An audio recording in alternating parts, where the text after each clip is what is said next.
Every teacher wants to improve. We all want to do better, and this was a great vehicle for that opportunity. Are our students ready for the rigor of the college curriculum? I believe they have been ready in the past 25 years since I've been here, but now we've stepped it up a notch. We have taken the Quality Core curriculum, we've implemented it through the OVAS project, and we have opened doors for kids who have gone through years of nothing but having doors shut in their faces.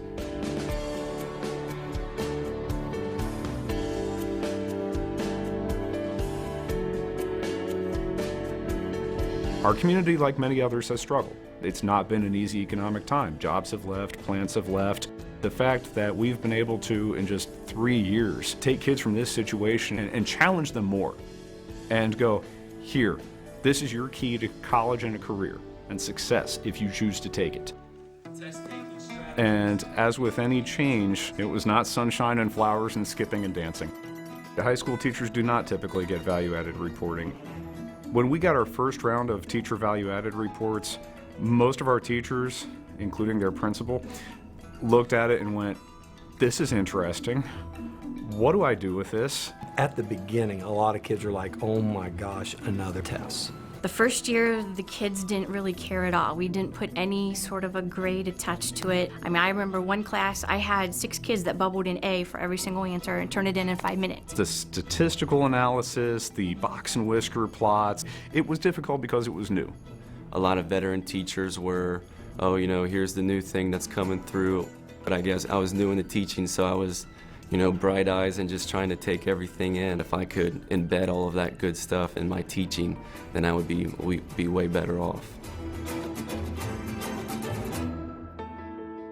How we overcame that initial resistance was day in, day out immersion in the whole value-added process. And we would go over the data.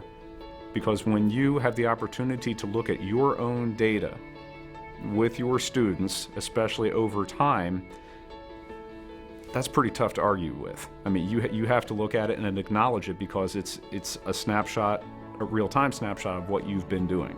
I mean, this is your diagnostic report, and it shows you your 3 tertiles of the lowest achieving students or lowest performing, and then middle performing, and then highest performing. So looking at this, what is this telling you about how you're doing for each of those groups of children? I challenge the high-end kids the best. I'm reaching the low-end kids, they're growing second best, and the average kids, I'm still reaching them, but that's my weakest category because it's not as high. Through the OVAS, the 2 biggest takeaways that I've had were differentiation and learning goals. We got tons of stuff to do and we'll be all over the place depending on where you are. Having the value-added reports really helps because you can look at a kid and you can see, you know, are they highest achieving, are they lowest achieving, or are they in the middle in one of those gray areas, and then make decisions and adjust your teaching in real time to have an impact now instead of just one time after an exam and it's summertime and the kids have gone home. Formative instructional practices are something that I've done all along. If you're going to take away one thing from my class today, this is it. One of my strengths is I ask questions of the students and I can prompt them very well. Opposite and adjacent sets up for which trig function? Tangent. So you found the tangent instead of the sine, so that was the mistake on that one. Formative instructional practice, that's what good teachers have always done. And it all comes down to knowing your students. Did the kids understand the point of my lesson today? And you can do that with 3 questions at the end of class, and if they didn't, then you prepare accordingly tomorrow. If you're satisfied, then you go on to what you plan on teaching next. I've seen the rewards, and I've helped other teachers implement that in their classrooms, and just as a whole, you know, Algebra 1's doing it, and Geometry's doing it, and Algebra 2's doing it, and we've seen that growth. That's the big change I've seen over the 3-year process of this. All right, Jason. From Algebra 1, what do you... Before OVAS, you were operating in more of what many of us regard as the traditional approach to teaching. You close your door and you do your thing. Now with the data and with the collaboration time, everybody knows what everybody else is doing, just to be able to say, hey, I'm having trouble here. has anybody else done something like this? Can you give me a better idea? We're much more willing to collaborate. We see it as we're all on the same team. We're trying to get our students to achieve. And being able to vertically align everything has been a huge, huge step over the 3 years.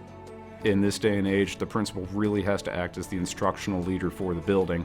And walkthroughs are one of the best ways to do that. Just like a doctor making his or her rounds, a principal being able to get out into the classrooms and talk with the students and talk with the teachers and actually see teaching and learning going on, it gives you a great opportunity to get your finger on the instructional pulse of the building. I love the increased rigor of the tests, the quality core question bank. The students are exposed to them on a weekly, daily warm-up, a weekly warm-up, and their end of course quarterly exams. So they're ready for them when they roll around at the end of course time, and they're prepared. The value-added questions were difficult, and we realized it was not just the content of the questions, but more in the way they were asked. It was the thought processes, the cognitive approach that we were asking our students to make and our teachers to shift gears as well. And we knew that if the kids could do well in the quality core curriculum, they would ace the OGT. We feel we're way ahead of the curve of a lot of other districts. I think our kids have responded by the way they've tried on their tests. I really do think that they've tried harder and taken it more seriously.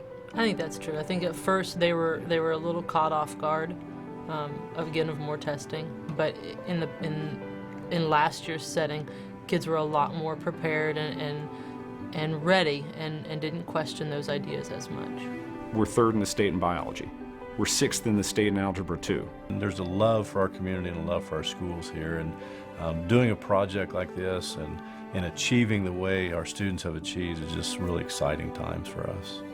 Anything I can do, anything to learn more about my kids so they know that I care about them. Part of my vision of teaching is to build their confidence.